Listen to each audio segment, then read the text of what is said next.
आमिर, अगर कुछ अर्जेंट नहीं तो हम बाद में बात कर लें। अर्जेंट है क्या? पुलिस स्टेशन आ सकते हैं अंकल? रेहान को अरेस्ट कर लिया गया है। अरेस्ट कर लिया क्या है?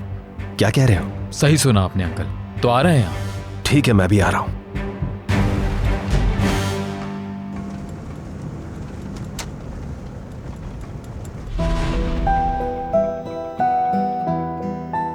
चलिए मैम।